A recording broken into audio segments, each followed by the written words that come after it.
Hi, I'm Ron Cole, and in this tutorial I'd like to show you how I'm going to make an UltraCal 30 plaster mold from this creature sculpture. That mold will later be used to cast a foam latex stop-motion animation puppet. Now, before I talk about making the mold itself, I'd like to point out a few things about the sculpture itself that's relevant to mold making. First of all, you've probably already noticed he doesn't have a head, and that's just because of the design. The head of this creature comes out of the front of the body in a way that would make the mold making more complicated. So rather than go through that, I sculpted the head separately, and it'll be attached later as part of the puppet. The clay that I sculpted this with is a very hard clay. This brand of clay is Chavant clay. They're hard variety. It's quite hard. And using the hard clay has two advantages. One is just in sculpting, you can achieve a much finer detail in the surface. And for the purpose of molding, having a hard clay to work with is really good, because when you make a mold, you need to build a clay wall that completely surrounds the contour of your sculpt so that you can lay plaster up just on one half. And that means you've got a tool all around the edge of the character and hopefully not damage it. So the harder the clay is, the more likely it is that you're not going to be denting things accidentally. And the last thing I'd like to point out, as you might notice, if we can get him against the background here, is that he is sculpted up on top of these two posts that come directly out of the bottom of his feet. And that's important for the casting stage, because for a stop-motion animation character, the foam rubber has to be poured into the mold and then a metal skeleton put inside of the mold. And that metal skeleton needs to be registered inside that mold in a way that all of the parts of it fit, including the little wires that go into the fingers, need to be right where they need to be in the mold and not be able to shift around. So these posts will leave an impression in the mold that will enable me to put screws up through the bottom of the mold into the feet of that metal armature, securing it in place really firmly so it's not going to rock around or touch the surface of the mold on the inside.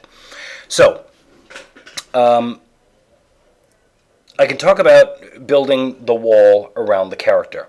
You need to use a different type of clay, pretty much the opposite of what I told you before. This clay is called clean clay. It's a very soft, it's a very inert clay in the sense that it's not going to interfere with any kind of chemicals that you would use to make any sort of mold.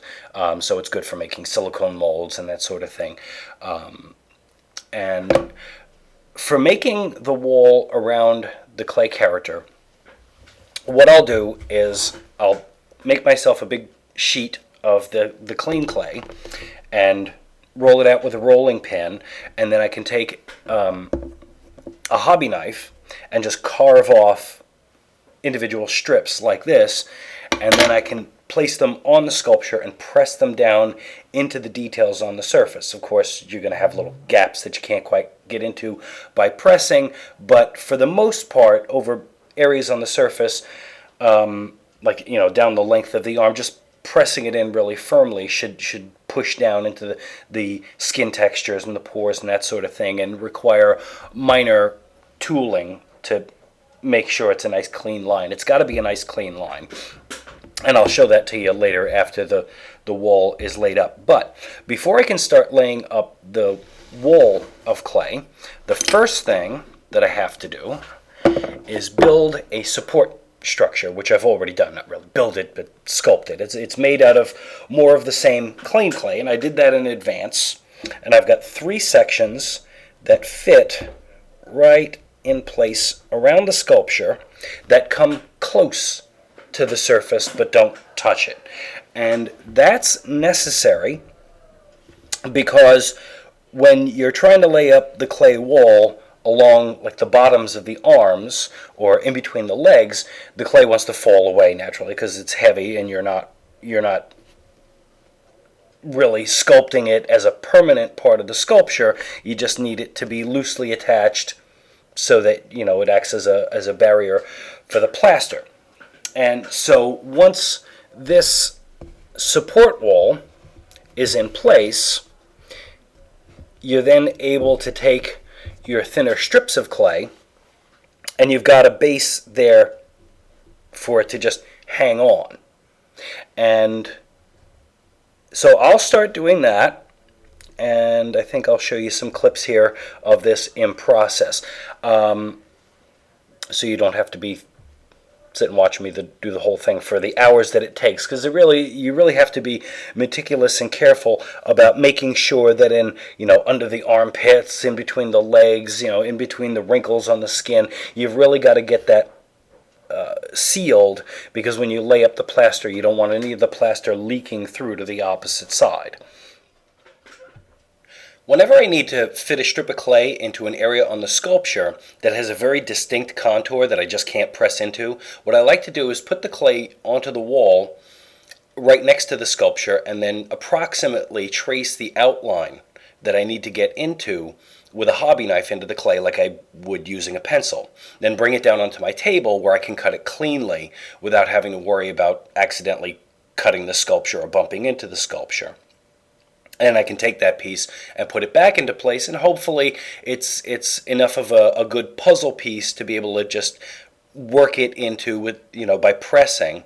And then after that comes the real work of sealing up that edge. I take my sculpture tools and work it into every little pore and every little line of texture in the sculpture. And in the end, what you want is a nice clean line between your sculpture and your separation wall. And this is what it looks like when your clay dividing wall is completed. There are a couple of things I've added here that I didn't mention when I first started making it that I want you to notice. There's this clay outline here, which just simply defines the outline that the plaster mold will have. There's no reason to fill in this whole outer section here unless you feel like wasting some plaster, which is fine by me. And also, and more importantly, are these half-round shapes that I've placed periodically around the flat surface. I don't put them on any part that's angled because I don't want the two halves of the mold to get locked together, but these bumps will help to register the two halves of the mold perfectly together, because the half-round shape on this part will fit inside of the impression that'll be left on the second half, and that'll ensure that the two halves line up perfectly. For that, personally, I like to use these. These are acrylic half spheres. It doesn't have to be acrylic half spheres. I just like these because they're easy to use.